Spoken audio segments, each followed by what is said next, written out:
పనస పండులో తొనలు తీసేవాడు ఉంటాడు. వాడు తెలివి తక్కువ వాడు అనుకోండి, కత్తి పెట్టి కోసి తొనలు తీస్తాడు. ఆ తర్వాత వాడి ప్రారంభం అంతా ఎప్పుడు ఉంటుందంటే వాడి చేతులు వదలదిహ, ఇలా అంటే అంటుకుంటాయి వేళ్ళు, జిగురు వదలదు. నూనె రాసుకుని ఒక ఆయన పనస తొనలు ఒలిచాడు. ఆయన పనస తొనలే ఒలిచాడు, ఈయన పనస తొనలే ఒలిచాడు. ఈయన నూనె రాసుకున్నాడు, ఆయన నూనె రాసుకోలేదు. ఆయన వేళ్ళు అంటుకున్నాయి, ఈయన వేళ్ళు అంటుకో. ఇద్దరు చేసింది ఒకటే.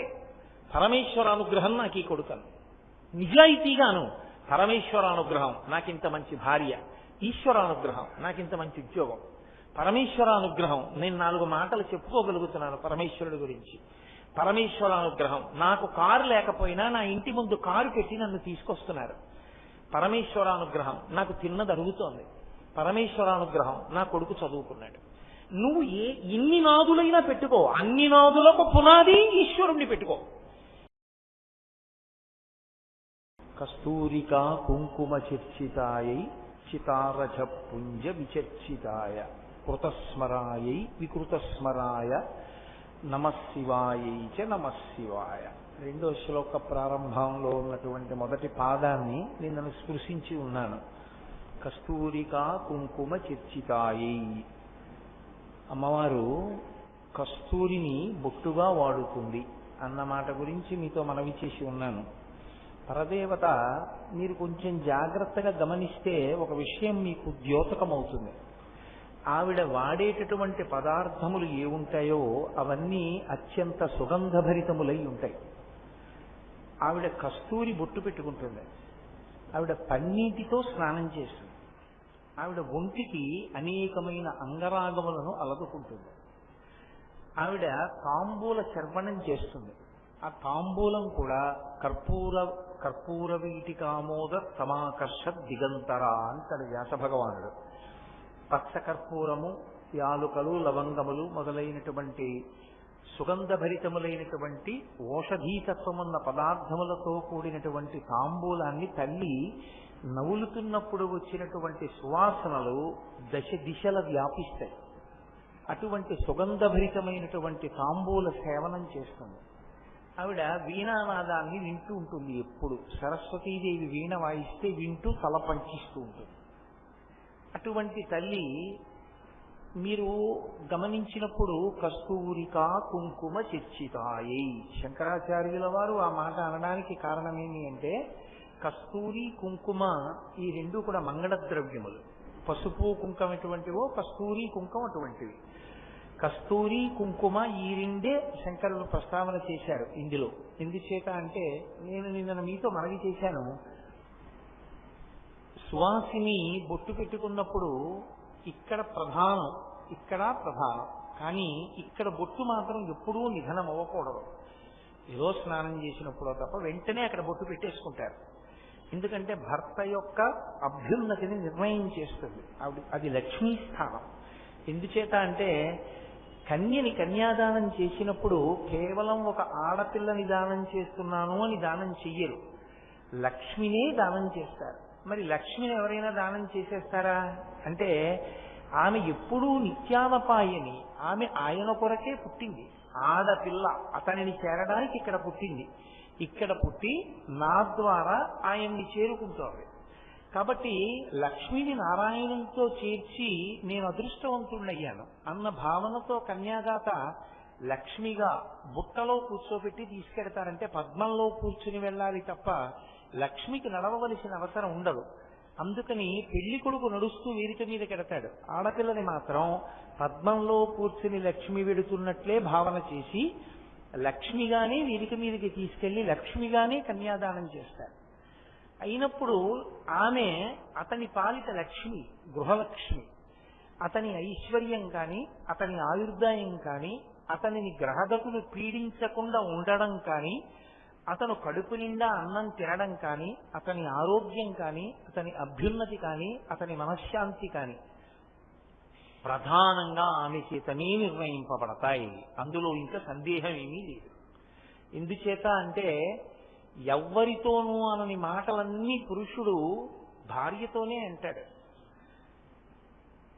మాంగళ్యం తంతునానేనా మమ జీవన హేతునా కంఠే బధ్నామి సుభగే త్వం జీవ శరదాం శతం అంటాడు. నువ్వు నూరేళ్లు జీవించు, నేను బ్రతికున్నానని గుర్తు ఏమిటో తెలుసా? ఇదిగో నేను నీ మెడలో కడుతున్నటువంటి ఈ మంగళసూత్రమే. అంటే తల్లితో కాని, తండ్రితో కాని, అన్నదమ్ములతో కాని, స్నేహితులతో కాని ఎప్పుడూ అననంత పెద్ద మాట పెళ్లిలో తను తాళి కడుతున్నటువంటి పిల్లతోటే అంటాడు. అంటే ఆమె మెడలో ఉన్న సూత్రము కేవలము త్రాడు కాదు, అది ఆమె భర్త జీవించి ఉన్నాడు అనడానికి గుర్తు. అంత పెద్ద మాట, అంత గంభీరమైన మాట ఉపయోగిస్తాడు. సర్వమంగళాదేవతని ఆవాహన చేసి కట్టిస్తారు మంగళసూత్రాన్ని. ప్రతిరోజు లేవగానే మంగళసూత్రాన్ని కళ్ళకద్దుకుని సర్వమంగళాదేవతకి నమస్కారం చేసేటటువంటి అలవాటు ఉన్న భార్య ఉన్న భర్తకి గండం వచ్చినా కూడా తొలగిపోతుంది. ఎందుకంటే ప్రతి నక్షత్రానికి గండకాలం ఉంటుంది. ఇప్పుడు అతన్ని ఎందుకు పడగొట్టదంటే అమ్మవారు, ఈమె ప్రతిరోజు సర్వమంగళాదేవతని ఆరాధన చేస్తోంది. ఈమె సర్వమంగళాదేవతని ఆరాధన చేస్తుండగా ఆమెకి అమంగళం కలగకూడదు. ఆమెకి అమంగళం కలగకూడదు కనుక ఆయన రక్షింపబడతాడు. పులోమజార్చిత అని లలితా సహస్రనామ స్తోత్రంలో ఒక నామం, అలాగే లోపాముద్రార్చిత అని ఒక నామం. లోపాముద్రార్చిత అన్న నామాన్ని, పులోమజార్చిత అన్న నామాన్ని ఎందుకు ప్రయోగించారో తెలుసా అండి? ఆమె అర్చన చేసినప్పుడు లోపము పట్టుకోలేరు. అగస్త్యుని భార్య కాబట్టి లోపాముద్రార్చిత అని కాదు దాని అర్థం. ఆమె ఆరాధన యందు లోపమును వీరు పట్టుకోలేరు. ఏది లోపము? ప్రధానమైనది. భర్తగారు పడుకుంటే భార్య పూజ చేయలేదు. భర్తగారు పూజ చేస్తే భార్య అన్ని సంబారాలు సంసిద్ధం చెయ్యడమే నిజమైన పూజ. భర్తని ప్రేమగా చూడటమే నిజమైన పూజ. భార్య కంట నీరు కారకుండా ప్రేమగా చూసుకోవడమే భర్తకి నిజమైనటువంటి శీలము. కాబట్టి పురుషుడు చాలా గొప్పగా అంగరాగములన్నీ అలదుకుని ఏదో సువాసనాభరితంగా ఉండి తిరగాలి అని శాస్త్రంలో లేదు. కానీ ఇవన్నీ ఎవరు అలదుకుని ఉండాలి అని చెప్పారంటే స్త్రీ అలదుకుని ఉండాలి అని చెప్పారు. కారణం ఏమంటే ఎప్పుడూ కూడా చులకన చేసి కానీ భోగ వస్తువుగా కానీ చూడలేదు. అలా ఎందుకు చూశారంటే ఆయన యొక్క లక్ష్మి ఆమె. అసలు ఆమె సంతోషంగా ఉన్నంతలో ఆమె వైభవోపేతంగా చక్కగా ఉంటే ఆయనకి కలిసి వస్తుంది. ఆమె ఎప్పుడు జిడ్డోడిపోతూ ఉందనుకోండి, ఆయనకి కలిసి రాదు. ఆయనకి కలిసి రావాలి అంటే ఆడదాని మీద ఆధారపడి ఉంటుంది కుటుంబ జీవనంలో పురుషుని యొక్క అభ్యున్నతి. పులోమజార్చిత అంటే పులోముని యొక్క కుమార్తె శచీదేవి. శచీదేవి ఎప్పుడూ లలితాపరాభట్టారిక స్వరూపాన్ని ఆరాధన చేస్తూ ఉంటుంది. శచీదేవి అమ్మవారి పట్ల అంత భక్తిని ఉంటుంది కాబట్టి ఇంద్రుడికి లోకాధిపత్యం లభించి నిలబెట్టుకోగలిగాడు. అంటే ఆడదాని యొక్క నడవడి, ఆడదాని యొక్క భక్తి ఎంత దూరం ఉంటాయో, ఇంట లక్ష్మి లక్ష్మిగా ఉండాలి తప్ప లక్ష్మి అలక్ష్మిగా ఉండే అవకాశం ఉండదు. మీరు కొంచెం జాగ్రత్తగా పట్టుకునే ప్రయత్నం చెయ్యండి. అమ్మవారి యొక్క స్వరూపాలైనటువంటి దేవతా స్వరూపాల్లోనే కొన్ని స్వరూపాలు ఉంటాయి. అవి చాలా ఉగ్రంగా ఉంటాయి. చిన్న మస్తా అని ఒక రూపం ఉంటుంది, చాలా ఉగ్రంగా ఉంటుంది చూడ్డానికి. కానీ లక్ష్మి అని నేను అన్నాను అనుకోండి, గౌరీ అని నేను అన్నాను అనుకోండి, సరస్వతి అని నేను అన్నాను అనుకోండి, వాళ్ళ తీరు వేరుగా ఉంటుంది. లక్ష్మి అనేటప్పటికీ సమస్త సంపదలకు ఆమె సూచన అయి ఉంటుంది. లక్ష్మ అంటే గుర్తు. లక్ష్మ లక్ష్మి ఆమె గుర్తు. దేనికి గుర్తు? ఆయన ఐశ్వర్యమునకు ఆమె గుర్తు. ఆయన ఏ ఐశ్వర్యమును పొంది ఉన్నాడో దానికి ఆమె గుర్తుగా ఉండాలి. అన్నీ ఉన్నా దరిద్రంగా ఆమె తిరగకూడదు. ఏమీ లేకపోయినా ఆవిడ లక్ష్మిలా నిలబడగలిగితే. నేను కొన్ని కుటుంబాల్లో నా చిన్నతనంలో కూడా చూశాను. నేను ఒక 25-26 సంవత్సరాల వయసులో ఉండగా కూడా చూశాను. వాళ్ళు తరువాతి కాలంలో వృద్ధులైపోయిన తర్వాత కూడా నేను చూశాను. 45వ ఏడు 50వ ఏట ఉన్నప్పుడు కూడా మా చిన్నతనంలో మా అమ్మగారు వాళ్ళు చెప్పుకుంటూ ఉండేవారు, అసలు కాళ్ళకి పారాణి లేకుండా, కాళ్ళకి పసుపు రాసుకోకుండా ఆవిడ్ని ఎప్పుడూ చూడము అంటుండేవారు. ఎప్పుడూ కాళ్ళకి పసుపు రాసుకుని పారాయణ పెట్టుకుని ఉండేవారు. తత్పరిణామం తత్ఫలితం పిల్లలు ఎంతంత వృద్ధిలోకి వచ్చారో, ఎంత అభ్యున్నతి పథంలో నడిచారో. కేవలం ఓ పెంకుటింట్లో ఉండే కుటుంబాలు 7 అంతస్తుల హర్మ్యాల్లోకి వెళ్ళిపోయాయి. కానీ నడవడి, భక్తి, ప్రపత్తి మాత్రం అలాగే నిలబడిపోయాయి. ఏది మన సంప్రదాయం, ఏది లక్ష్మీతత్వమో ఆ లక్ష్మీతత్వంతో ఉండడం గొప్ప తప్ప అన్యమైనటువంటి రీతిలో ప్రవర్తించడం అసహ్యకరమైనటువంటి విశేషం. నేను తద్భిన్నమైనటువంటి కుటుంబాలని కూడా చూశాను నా జీవితంలో. ఐశ్వర్యం ఉంది కదా అని ఇంటికి పెద్దలు వచ్చినప్పుడు వారికి ఒక గ్లాసుడు పాలు ఇచ్చేటప్పుడు చెప్పులిప్పి ఇవ్వాలన్న కనీస మర్యాద కలిగినటువంటి పశుత్వం కలిగిన కుటుంబాలను కూడా నేను చూశాను. ఇంట్లో చెప్పులేసుకు తిరుగుతూ మహాత్ములైన వారి ఇంటికి వచ్చినప్పుడు వారికి ఓ గ్లాసుడు పాలు ఇచ్చేటప్పుడు కూడా చెప్పులతోనే ఇచ్చిన ఆడవాళ్లున్న కుటుంబాలు కూడా నేను చూశాను. వాళ్ళని నియంత్రించలేని అధములైన భర్తలున్న కుటుంబాలు నేను చూశాను. కాబట్టి ఎక్కడి నుంచి వస్తుంది అభ్యున్నతి రమ్మంటే? శంకర భగవత్పాదులు కేవలంగా ఏదో అమ్మవారిని స్తోత్రం చెయ్యడం ఆయన లక్ష్యం కాదు. అర్ధనారీశ్వర స్తవం మీతో మనవి చేశాను, గృహస్థాశ్రమంలో ఉన్న వారి కొరకు ఇవ్వబడింది. అందులో అన్యాపదేశంగా శంకరాచార్యుల వారి యొక్క హితోపదేశం కూడా ఉంది. ఒక గురుస్థాయిలో ఉన్న వ్యక్తి ఒక మార్గనిర్దేశకత్వం చెయ్యకుండా పేలవమైన మాట ఎన్నడూ మాట్లాడడం, లోకానికి దిశానిర్దేశం చేస్తూ ఉంటారు. అందుకే కస్తూరిక కుంకుమ చర్చితాయి, ఆమె ఎప్పుడూ కస్తూరి కుంకుమ ఈ రెండిటి చేత అలంకరింపబడి ఉంటుంది. కస్తూరి కుంకుమ ఈ 2 సుగంధ ద్రవ్యములు ఇవే అలంకరింపబడి ఉంటే ఆమెకా అభ్యున్నతి, మనకా అభ్యున్నతి. అంటే అమ్మవారికి కొత్తగా అభ్యున్నతి అన్న మాట వాడడానికి ఏమి ఉండదు. యథార్థమునకు దాని దర్శనం చేత వచ్చేటటువంటి అభ్యున్నతి ఎవరికో తెలుసా అండి? మనకే. కారణం ఏంటంటే ఇంత బొట్టు పెట్టుకుని చక్కగా చిరునవ్వుతో తాంబూల చర్వణం చేస్తూ వీణానాదం వింటూ అరమోట్పు కందులతో ఉన్నవారి అమ్మవారి ముఖమండలాన్ని ఒక్కసారి ధ్యానంలో చూసి నమస్కారం చేశారనుకోండి, కేవలము అటువంటి ముఖమండలాన్ని దర్శనం చేసినంత మాత్రం చేత దానికి కొన్ని శక్తులుంటాయి. అమంగళకరమైనటువంటి విషయాన్ని చూస్తే ఎటువంటి ఫలితం ఉంటుందో అది మనసు మీద ప్రభావం చూపిస్తుంది, ఆలోచన సరళి మీద ప్రభావం చూపిస్తుంది, నిర్ణయం మీద ప్రభావం చూపిస్తుంది. నేనంతవరకు ఎందుకు మీతో ఒక మాట చెప్తాను. మీరు చూడండి, ఒక శవాన్ని తీసుకుని వెళ్ళిపోయేటప్పుడు తీసుకొచ్చేటటువంటి తాటాకు చాప, కొత్త కర్రలు, పురుకోస తాడు, ఓ కొత్త కుండ అక్కడ ఉన్నాయి. వేరొక చోట పాలికలు, ప్రమిదలు, పేలాలు, దర్భకట్టలు, అగ్నిహోత్రాన్ని రగల్చడానికి, ఆరణిమంధనం చేయడానికి కావలసినటువంటి పరికరం, రుత్తిక్కులు, అక్షతలు, పసుపు, కుంకం, పువ్వులు, ఇవన్నీ ఉన్నాయి. మీరు ఇది చూసినప్పుడు వెంటనే మీ మనసులో కలిగే భావమేమి? నేను ముందు చెప్పినప్పుడు చూసిన పదార్థములు చూసినప్పుడు మీ మనసులో కలిగే భావమేమి? తేడా ఉందా లేదా? ఇవి చూడగానే మీ మనసు ప్రహృష్టమవుతుంది, ప్రసన్నమవుతుంది. ఆ ప్రసన్నత యందు మీరు చేసుకునే నిర్ణయం ఒకలా ఉంటుంది. అవి చూడగానే మీ మనసు పొందినటువంటి వ్యాకులతతో మీరు చేసుకునే నిర్ణయం ఒకలా ఉంటుంది. దర్శనమునందు మంగళకర దర్శనము మంగళకర దర్శనమే, అమంగళకర దర్శనము అమంగళకర దర్శనమే.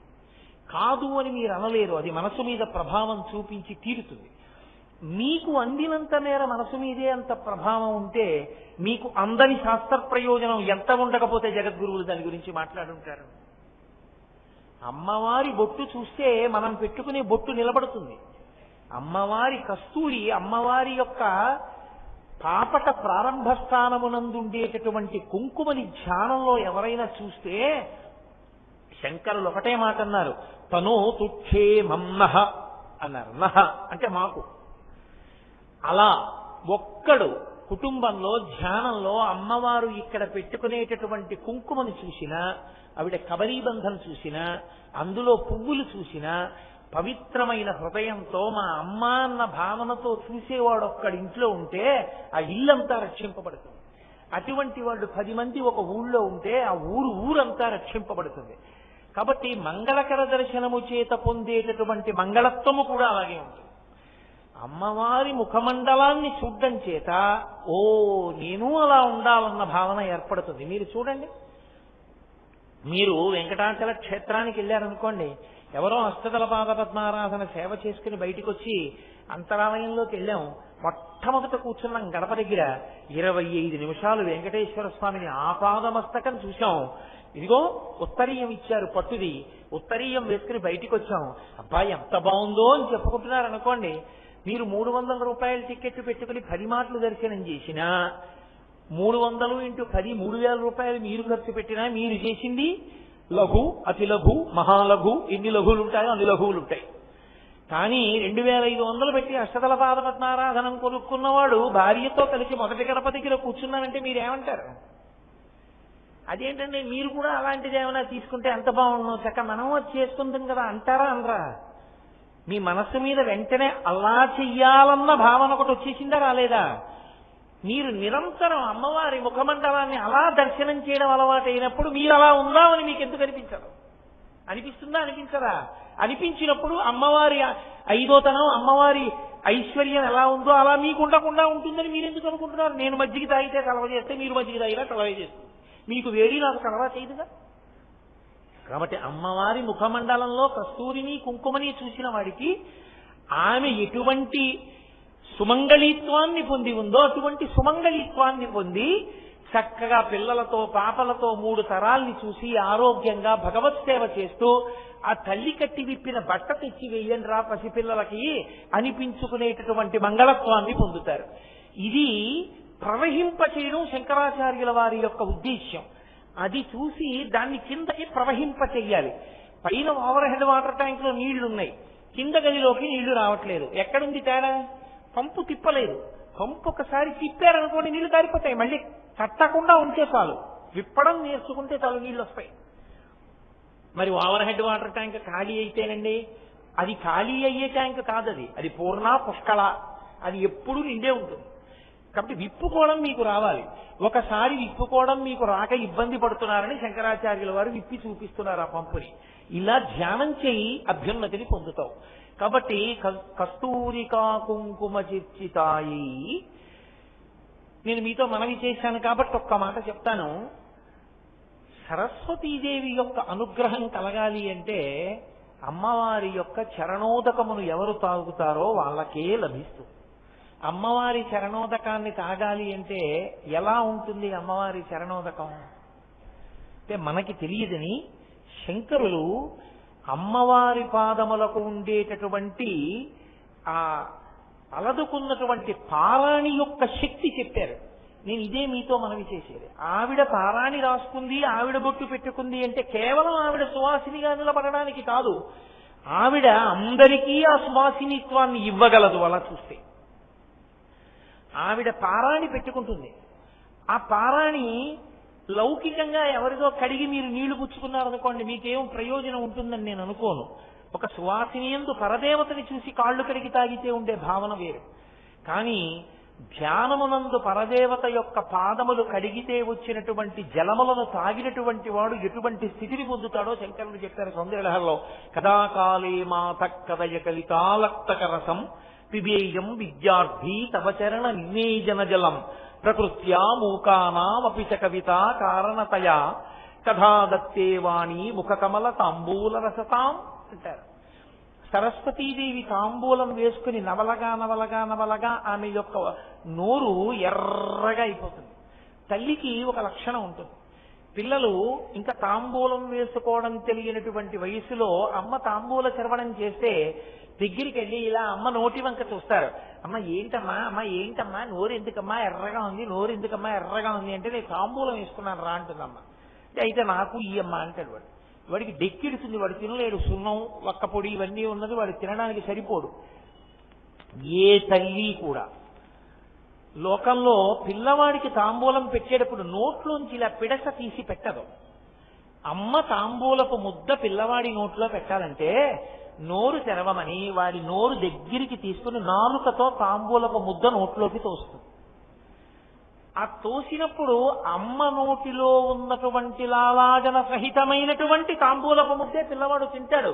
అది మధురాతి మధురం. అమ్మ నోట్లో తాంబూలపు ముద్ద తినడం అంటే అది తల్లికి బిడ్డకే మాత్రమే అందేటటువంటి అద్భుతమైనటువంటి అనుభవం.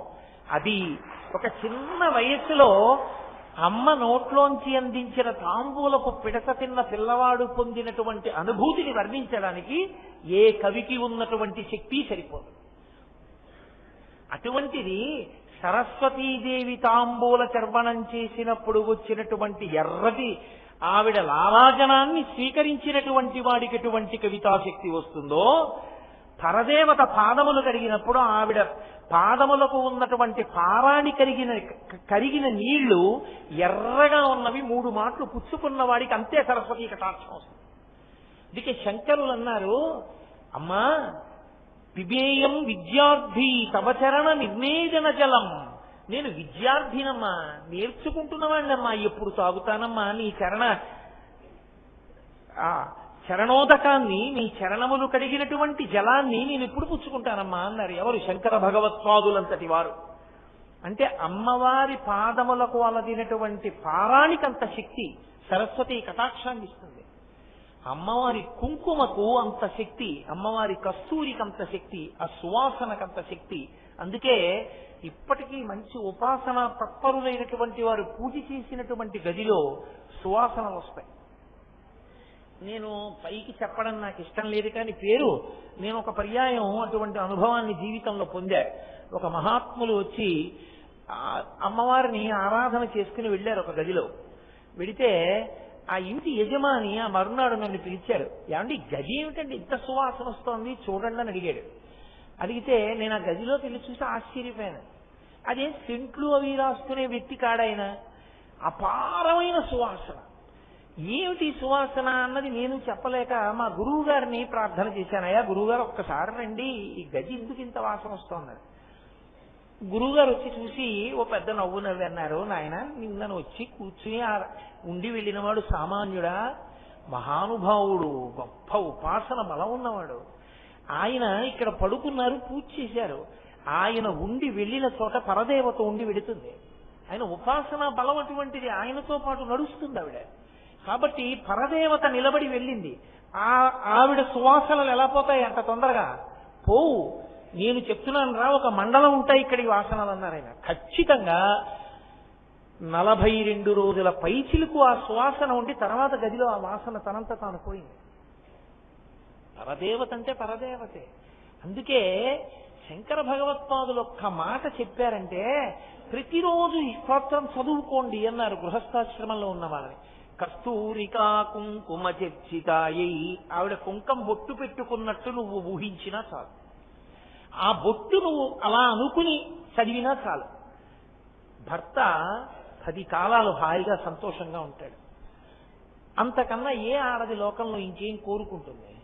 మగవాడి దగ్గర ఒక లోభం ఉంటుంది, మగవాడి దగ్గర ఒక స్వార్థం ఉంటుంది. అదేమయ్యా నువ్వు మగాడి ఉండి వేదిక మీద కూర్చుని అలా చెప్తున్నావు అనుకోకండి. వేదిక మీద కూర్చున్నప్పుడు శాస్త్రం మాట్లాడేటప్పుడు ఉన్నది ఉన్నట్లు మాట్లాడాలి, రాగద్వేషాలు ఏమి ఉండవు. పురుషుడు ఎప్పుడూ కూడా నా భార్య కన్నా నేను ముందు చనిపోవాలి అన్న మాట కానీ, నా ఆయుర్దాయం పోసుకుని నువ్వు బ్రతుకు అని తన బిడ్డల్ని కానీ అనలేడు. ఆడది 2 మాటలు అంటుంది. బిడ్డకి జ్వరం వస్తే నా ఆయుర్దాయం పోసుకొని బతకరా నాన్న అంటుంది. ఎప్పుడైనా ఏమంటుందంటే నేను సుమంగళిగా ఆయన చేతిలో వెళ్ళిపోవాలంటుంది తప్ప ఆయన తర్వాత నేను బ్రతకాలని ఏ ఆడది అడగదు. కాబట్టి ఒక ఆడదాని గొప్ప కోరిక ఏది అని నన్ను అడిగారు అనుకోండి, నేను ఒకటే చెప్తాను, భర్త చేతిలో మరణించాలని కోరుకోవడమే ఆడదాని చాలా గొప్ప కోరికే. అందుకే నెలకి 3 వారాల్లో ఒక వాన సువాసితుల వల్ల పడ్డాయి. అటువంటప్పుడు అమ్మవారి కుంకుమని దర్శనం చేయడం అంత గొప్పదైనప్పుడు ఈ స్తోత్రం ఎంత గొప్పదై ఉండాలి. శంకర భగవత్పాదులు మనకు అందించడం, జగద్గురువుగా వారు మనకి పెట్టిన భిక్ష ఈ స్తోత్రం. కాబట్టి కస్తూరికా కుంకుమ చర్చితాయై చితారజ పుంజ విచర్చితాయ.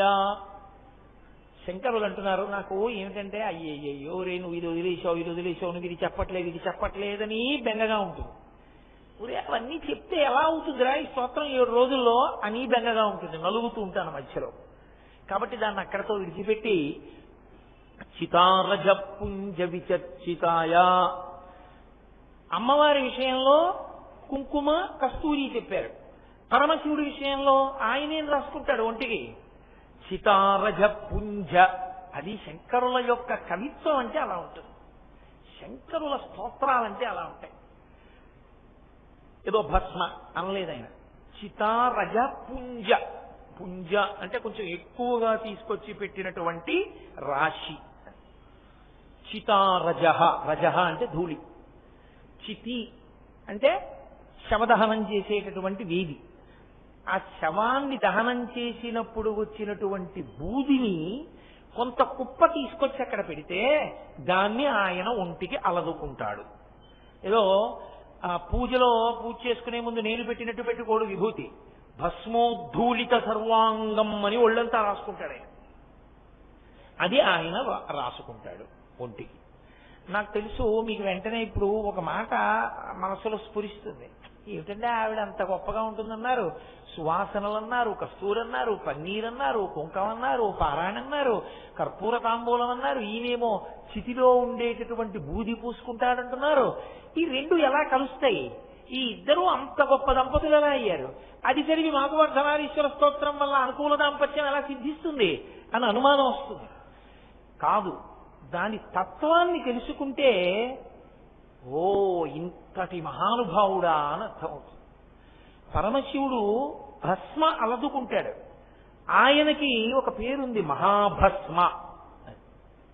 పరమశివుడి పేరే మహాభస్మ. ఆయన అలదుకునేది భస్మ. భస్మకి మహాభస్మకి ఒక తేడా ఉంటుంది. భస్మ అంటే ఒక వస్తువు చిట్ట చివరి స్థితిని పొందితే, ఇంకా తర్వాత ఏమవుతుంది అంటే అవుతుందని చెప్పడానికి ఇంకేం లేదు, అదే చిట్ట చివరి స్థితి. అలా అయిపోతే దాన్ని భస్మ అంటారు. ఇప్పుడు ఏదో ఓ కర్ర ఉందనుకోండి, ఈ కర్ర ముందు ఎక్కడుంది? ఒక చెట్టులో ఉంది. చెట్టులో కొమ్మ. ఆ కొమ్మ నరికితే ఆ కొమ్మని తీసుకొచ్చి పడేసినప్పుడు పచ్చి కర్ర. అది ఎండిపోతే చేతి కర్ర. ఇప్పుడు ఆ చేతి కర్రని కాల్చేసేస్తే బూది, బొగ్గు వస్తుంది. బొగ్గు కూడా కాలిపోతే బూది, తెల్లగా అయిపోతుంది. ఇప్పుడు తెల్లగా అయిపోయిన ఈ బూదిని కాలిస్తే ఇంకేం అవదు, బూదిగానే ఉంటుంది. అది బూది, విభూతి, భస్మ అన్న మాటకు అర్థం. చితారజ, చితియందు కాలిపోయినటువంటి ప్రాణి యొక్క బూది ఆయన అలదుకుంటాడు. ఇక్కడ మీరు కొంచెం ఒక్క విషయాన్ని జాగ్రత్తగా ఆలోచించాలి. చితియందు శరీరం ఎప్పుడు కాలిపోతుంది? జీవుడు బయటికి వెళ్ళిపోయిన తర్వాత కదా. జీవుడు ఉన్నంతసేపు అది శివం. జీవుడు బయటికి వెళ్ళిపోయాడు అనుకోండి, శవం. ఇప్పుడు ఆ శవాన్ని చితి మీద పెట్టి కాలుస్తారు. ఆ శరీరంలో ఉన్నంత కాలం అతను ఎన్ని ఆశలు, ఎన్ని కోరికలు, ఎన్ని భోగాలు, ఎన్ని సుఖాలు, దేన్ని బట్టి ప్రారంభం అన్ని. చాలా జాగ్రత్తగా మీరు దీన్ని కొంచెం పట్టుకోవలసి ఉంటుంది. అందుకే అమ్మవారి అనుగ్రహం ఉంటే కానీ అయ్యవారు అర్థం కాదు, వచ్చిన పెద్ద సమస్య. అన్నిటికీ మొదలు ఎక్కడుంటుందంటే నేను దగ్గర ఉంటుంది. నేను అన్నదాన్ని మొదలుపెట్టి ఇంకా ఎన్ని కోట్ల నాదులు ఉంటాయో చెప్పడం కష్టం. ముందు నేను అని ఇలా చూపిస్తాను. ఎవరు నేను? ఇదిగో ఈ శరీరం, కోటేశ్వరరావు కాళ్ళు, చేతులు, పొట్ట, గుండె, తలకాయ, కంఠం ఇవన్నీ కలిపి కోటేశ్వరరావు. ఈ నేను. ఇప్పుడు ఈ ఒక్క నేనుకి నా ఉత్తరీయం, నా లాల్చి, నా బనియను, నా పంచ, నా చెప్పులు, నా కళ్ళజోడు, నా రుద్రాక్షలు, నా భార్య, నా కొడుకు, నా కూతురు, నా అల్లుడు, నా వియ్యాలారు, నా సభ, నా కారు ఉంటే, నా కారు, నా ఇల్లు, నా పుస్తకం, నా పెన్ను, నా ఆఫీసు, ఎన్ని నాదులు. ఇవన్నీ ఒక నేనుంటే. ఒక నేనుంటే ఇన్ని నాదులు. ఇన్ని నాదులు ఒక నేను కంటగట్టావు. ఆ నేను కాలిపోతే నాదులన్నీ ఏమయ్యాయి? ఏమీ కాకుండా పోయాయి. ఏమన్నారంటే పెదనాన్నగారు అన్నవాళ్ళు పెదనాన్నగారు పోయారన్నారు, నాన్నగారు అన్నవాళ్ళు నాన్నగారు పోయారన్నారు. మా ఆయన అన్నవాళ్ళు మా ఆయన పోయారన్నారు, మా అన్నయ్య గారు అన్నవాళ్ళు మా అన్నయ్య గారు పోయారన్నారు, మా గురువు గారు అన్నవాళ్ళు మా గురువు గారు వెళ్ళిపోయారన్నారు. నువ్వు నాది నాదని మా అబ్బాయి, మా అల్లుడు, మా కోడలు ఇవేమైనా వచ్చాయా నీతో? ఏమీ రాలేదు. నువ్వు నేను అన్నది ఏదుందో దాని చుట్టూ ఈ నాదులు. నేను అసత్యం నువ్వు పట్టుకున్నది ఇది. అసత్యమునకు పట్టుకున్న అసత్యాలు కూడా నీతో రావు. ఇదే మధుకైటభులు అంటారు. విష్ణు సంహార ప్రక్రియ నందు చెప్తే విష్ణువు చేసిన సంహార ప్రక్రియలో మధుకైటభులు అంటారు. మధు అంటే తేనె. మధువు ఒక్క చొక్కుందనుకోండి, కైటభము అంటే కీటకములు. బోర్డని చీమలు చుట్టూ పట్టుకుంటాయి. ఒక్క తేనె చుక్క ఉంటే ఇన్ని చీమలు. ఆ తేనె చుక్క తడిబట్టతో తుడిచేస్తే చీమలను ఇలా ఇలా ఇలా ఇలా అని కొంచెం కదిపి ఆ తేనె చుక్క నీటితో తుడిచేశారనుకోండి, అన్ని వెళ్ళిపోతాయి చీమలన్నీ. ఎందుకనంటే అక్కడ మధువు లేదు. మధువు లేకపోతే కైటభుడు ఉంటాడు. మధు కైటభులు ఒకసారి పోతారు. నేను నాది ఓసారే పోతాయి. పోయిన తర్వాత ఏమవుతుందంటే మళ్ళీ నేనులోకి జీవుడు ఇంకో దాంట్లో దూరుతాడు. ఇది వదిలేశాడు, మళ్ళీ ఇంకో తొడుగులోకి ఎడతాడు. అదో కుక్క తొడుగు అవ్వచ్చు, అందులోకి ఎడతాడు. వెళ్ళి ఏం చేస్తాడు? ఇందులో ఏం చేశాడో అందులో అదే చేస్తాడు. ఇందులో ఓడి చేయలేని వాడు అందులో ఏదో కొత్తగా చేసేస్తాడు. అయితే ఇంత గొప్ప దాంట్లోకి వచ్చి ఏమీ చేయలేదు, ఇంక అందులోకి వెళ్ళి చేస్తావా? షడూర్ములను ఉంటాయి, అవే చేస్తాడు. ఆకలి, దప్పిక, శోకము, మోహము, జరా, మరణము 6 కొడుతుంటాయి. సముద్ర కెరటాలు కొట్టినట్టు కొడుతుంటాయి జీవుణ్ణి. ఆకలి, తింటాడు. ఏమిటి పెద్ద తేడా? ఇంట్లో నే తింటాను, అలా గ్రిల్లోంచి బయటికి చూస్తే కుక్క తింటూ ఉంటుంది, పంది తింటూ ఉంటుంది. రాత్రి నేను పడుకుంటాను, కుక్క పడుకుంటుంది, పంది పడుకుంటుంది. నాకు శోకం ఉంటుంది, ఏదో శోకం. మా అమ్మాయి అమెరికా వెళ్ళిపోయిందని ఏడుపు, మా అమ్మాయి అమెరికా నుంచి వస్తే వెళ్ళిపోయే టైం తొందరగా అయిపోతోందని ఏడుపు, మా అమ్మాయికి జ్వరం వస్తే ఏడుపు, ఏదో ప్రతిదానికి ఏడుపేగా. కాబట్టి శోకం ఉంటుంది. మోహం, ఎంత మోహం అంటే ఇన్ని ఉపన్యాసాలు చెప్పినా నాది నాది అని తాపత్రయం. కాబట్టి మోహము, జర, ఇలా కాలంలో ముసలితనం వచ్చేసింది అనుకుంటేనే మంచిది. 50 దాటిపోయాక ముసలితనం కాక ఇంకేమిటి? కాబట్టి జర, చిట్ట చివర మరణము. ఏమిటి నువ్వు సాధించింది? ఈ 6. మళ్ళీ ఇంకో ఉపాధిలోకి వెళ్ళావు, మళ్ళీ 6, మళ్ళీ అది వదిలేవు, మళ్ళీ ఇంకోటి. నువ్వు ఎందులోకి వెళ్ళినా నేను నీ నాదులు ఎందులోంచి ఎక్కడ పూర్తయిపోతున్నాయి? నేను పూర్తయినప్పుడల్లా నాదులన్నీ పూర్తయిపోతున్నాయి. ఇవి ఏవీ నన్ను ఉద్ధరించలేదు. నువ్వు పెట్టుకున్న ఈ నాది అన్న సంబంధం ఉందే, ఇవేదీ నిన్ను ఉద్ధరించలేదు. అంటే మీరు నన్ను ప్రశ్న అడగచ్చు, ఏమంటే ఇలా చెప్తున్నారు కదా మీరు ఉపన్యాసం, అంటే మా భార్యని పిల్లల్ని అందరినీ వదిలేయాలా మేము ఇప్పుడు? అది కాదు నా ఉద్దేశ్యం అని మీరు గమనించాలి. ఏ భార్యని భర్త వదిలేయమని కానీ, ఏ భర్తని భార్య వదిలేయాలని కానీ, పిల్లల్ని వదిలేయాలని కానీ, ఉద్యోగాలు వదిలేయాలని కానీ, ఇళ్ళు వదిలేయాలి, వాకిళ్ళు వదిలేయాలని శాస్త్రము చెప్పదు. అలా అయితే గృహస్థాశ్రమానికి పనికొచ్చే స్తోత్రం ఎందుకు అవుతుంది ఇది? నువ్వు ఎట్నుంచి ఎటు వచ్చినా నాదిని భగవంతుడితో కలుపుకో, నీకు ఇంకా ఏమీ ఇబ్బంది లేదు. పనస పండులో తొనలు తీసేవాడు ఉంటాడు, వాడు తెలివి తక్కువ వాడు అనుకోండి, కత్తి పెట్టి కోసి తొనలు తీస్తాడు. ఆ తర్వాత వాడి ప్రారంభం అంతా ఎప్పుడు ఉంటుందంటే వాడి చేతులు వదలదిహ, ఇలా అంటే అంటుకుంటాయి వేళ్ళు, జిగురు వదలదు. నూనె రాసుకుని ఒక ఆయన పనస తొనలు ఒలిచాడు, ఆయన పనస తొనలే ఒలిచాడు, ఈయన పనస తొనలే ఒలిచాడు. ఈయన నూనె రాసుకున్నాడు, ఆయన నూనె రాసుకోలేదు, ఆయన వేళ్ళు అంటుకున్నాయి, ఈయన వేళ్ళు అంటుకో. ఇద్దరు చేసింది ఒకటే. పరమేశ్వరానుగ్రహం నాకు ఈ కొడుకను, నిజాయితీగాను పరమేశ్వరానుగ్రహం నాకింత మంచి భార్య, ఈశ్వరానుగ్రహం నాకింత మంచి ఉద్యోగం, పరమేశ్వరానుగ్రహం నేను 4 మాటలు చెప్పుకోగలుగుతున్నాను పరమేశ్వరుడి గురించి, పరమేశ్వరానుగ్రహం నాకు కారు లేకపోయినా నా ఇంటి ముందు కారు పెట్టి నన్ను తీసుకొస్తున్నారు, పరమేశ్వరానుగ్రహం నాకు తిన్నది అరుగుతోంది, పరమేశ్వరానుగ్రహం నా కొడుకు చదువుకున్నాడు. నువ్వు ఎన్ని నాదులైనా పెట్టుకో, అన్ని నాదులకు పునాది ఈశ్వరుణ్ణి పెట్టుకో. ఇప్పుడు నువ్వు ఏం చేస్తున్నా ధరించడానికి మార్గం అయిపోతుంది. ఇదంతా ఈశ్వరానుగ్రహం, ఈశ్వరానుగ్రహం, ఈశ్వరానుగ్రహం అన్నవాడికి పొంగు కుంగు ఉండడానికి అవకాశం ఉండదు. ఎందుకంటే అన్ని ఈశ్వరుడివి అయినప్పుడు జేబులో పెద్ద ఎవరో పెట్టుకుపోయారు. నమ చోరాయక, నేను కాను యజమాని దానికి, ఆయనది ఆ పెన్నం, ఆయన ఇచ్చాడు, వాడుకున్నాను కొన్నాళ్ళు. ఆయన పెన్ను ఆయన పట్టుకెళ్ళాడు, ఇంకోళ్ళకి ఎవరికో ఇవ్వాలి పని ఉందని తీసుకుపోయాడు, దొంగ రూపంలో వచ్చి పట్టుకుపోయాడు. నాకు తెలియకుండా పట్టుకెళ్ళాడు కాబట్టి దొంగ అన్నాను.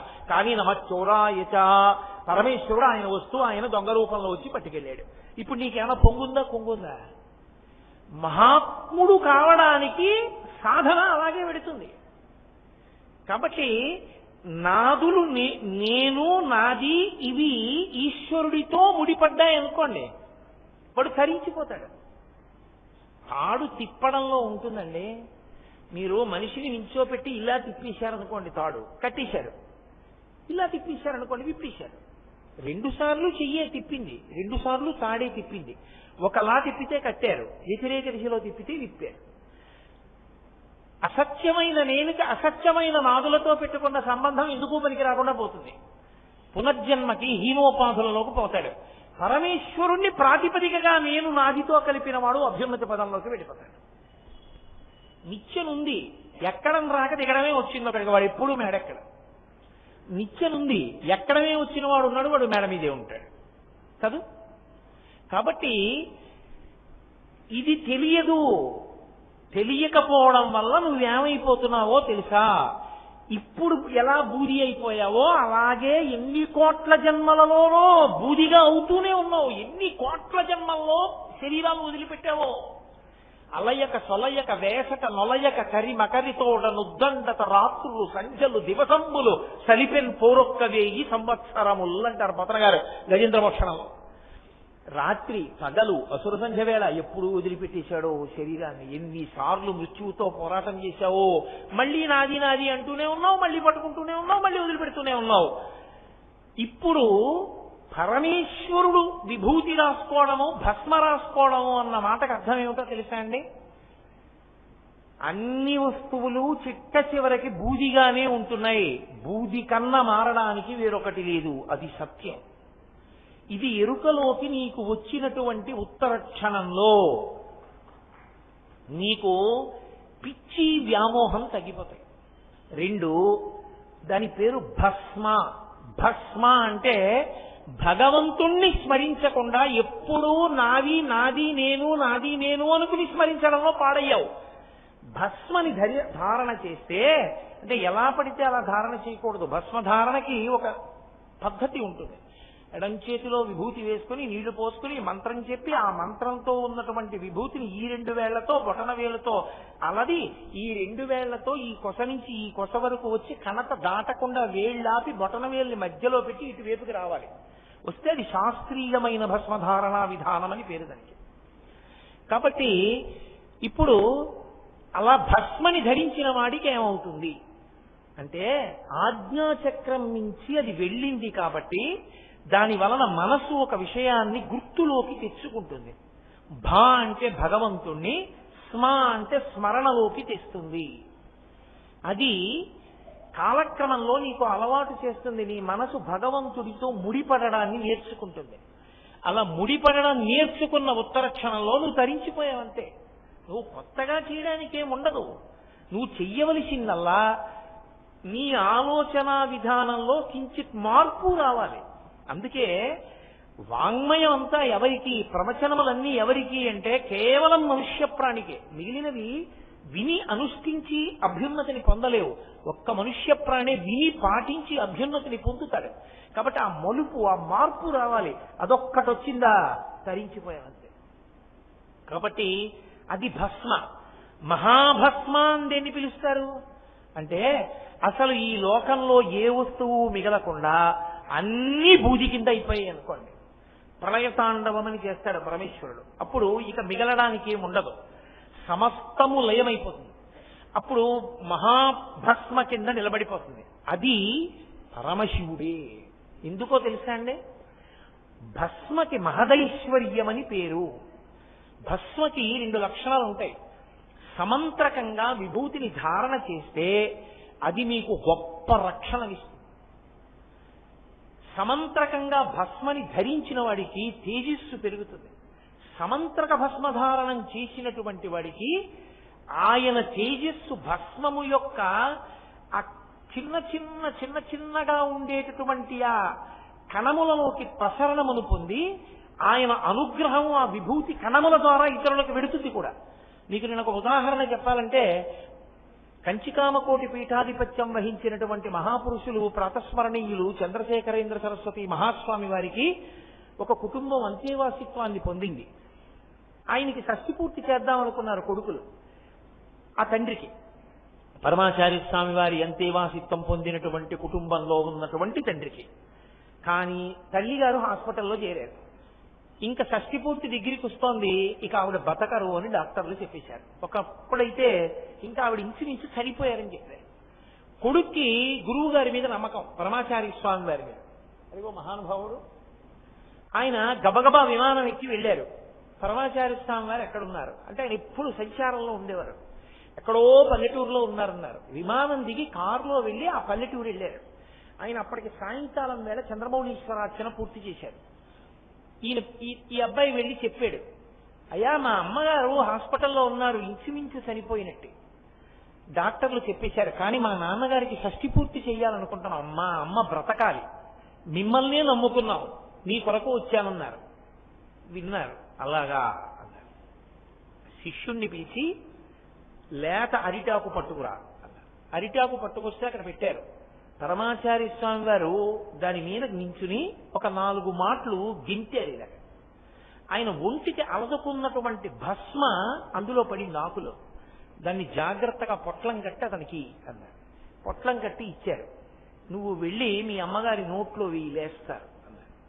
అతను అన్నాడు, విమానానికి టైం అయిపోయింది, విమానం వెళ్ళిపోయి ఉంటుంది, మళ్ళీ రేపటి వరకు లేదన్నాడు. ఆయన కళ్ళు మూసుకుని అన్నారు, వెళ్ళదు, నువ్వు వెళ్ళాక వెళుతుంది, వెళ్ళు అన్నారు. ఆ విమానానికి ఏదో మరమ్మత్తు వచ్చి నిలబడిపోయింది. ఈ పిల్లవాడు వెళ్ళాడు, విమానం ఎగరడానికి సిద్ధపడింది. ఎలాగో ఆలస్యంగా వచ్చినా ఇంకా విమానం వెళ్ళలేదు కదా అని ఎక్కించారు. ఇతను వెళ్ళాడు. ఇది యథార్థంగా జరిగిన సంఘటన అండి. వెళ్ళి ఈ ఆకులో ఉన్నటువంటి భస్మని తల్లిగారి నోరు తెరిచి వేశాడు. ఆమె నాలుక మీద పడగానే ఆవిడ కళ్ళు తెరిచి, ఇదేమిటిరా నాన్నగారి షష్ఠి పూర్తి కదా ఇక్కడ ఉన్నాను అన్నారు. డాక్టర్లు కూడా తెల్లబోయారు. ఆవిడ భర్తతో కలిసి షష్ఠి పూర్తి అయిపోయింది. మళ్ళీ 1 ఏడాది తర్వాత ఈ పిల్లవాడు పరమాచార్య స్వామి వారి దగ్గరికి వెళ్ళాడు. అప్పటికి ఏడాది అయిపోయింది కామకోటి పీఠానికి. ఇలా లోపలికి వెడుతుంటేనే ఈ పిల్లవాడిని చూసి పరమాచార్య స్వామి వారు అన్నారు, మీ అమ్మగారు వెళ్ళిపోయారు కదూ అన్నారు. ఎలా తెలిసింది? మేము ఎవ్వరం మీకు చెప్పలేదే, ఎలా తెలిసింది అన్నాడు. నేను కామాక్షిని 1 సంవత్సరమేగా అడిగాను ఆయుర్దాయం మీ అమ్మకి అన్నారు. ఆయన కోరినటువంటి కోరిక తేజస్సు విభూతి కణముల నుండి ప్రసరించి వాళ్ళ అమ్మగారిని బతికించింది. అందుకే దానికి మహదైశ్వర్యం అని పేరు, అష్టసిద్ధులకు ఆలవాలమని పేరు. అసలు బ్రహ్మోత్తర ఖండంలో అయితే స్కాంద పురాణంలో విభూతి గురించి ఎంత గొప్పగా మాట్లాడతారో అంత శక్తివంతమైనది భస్మ. అది ప్రళయమునందు అన్నీ కాలిపోతే దాన్ని మహాభస్మ అంటారు. మళ్ళీ పునఃసృష్టికి కావలసినటువంటి సమస్తమైనటువంటి వ్యూహము కూడా బూది కణముల యందు ఉంటుంది. దాన్ని పరమేశ్వరుడు తన ఒంటికి అలదుకుని ఉంచుకుంటాడు. ఉంచుకుని మళ్ళీ పునఃసృష్టి చేస్తాడు. కంప్యూటర్లో చూడండి, ఇంత చిన్న చిప్లో ఎంతో సమాచారాన్ని నిక్షిప్తం చేసినట్టే బూది కణముల యందు పునఃసృష్టికి కావలసినటువంటి వ్యూహాలంతటినీ కూడా పరమేశ్వరుడు నిక్షిప్తం చేస్తాడు. భస్మ అన్న మాటకు అర్థం ఏమిటో తెలుసా అండి? జ్ఞానము. పర్యాయ పదం జ్ఞానమే. బాగా పట్టుకోండి. మాయా అంటే ఏమిటో తెలుసా? నామము రూపమునకే మాయా అని పేరు.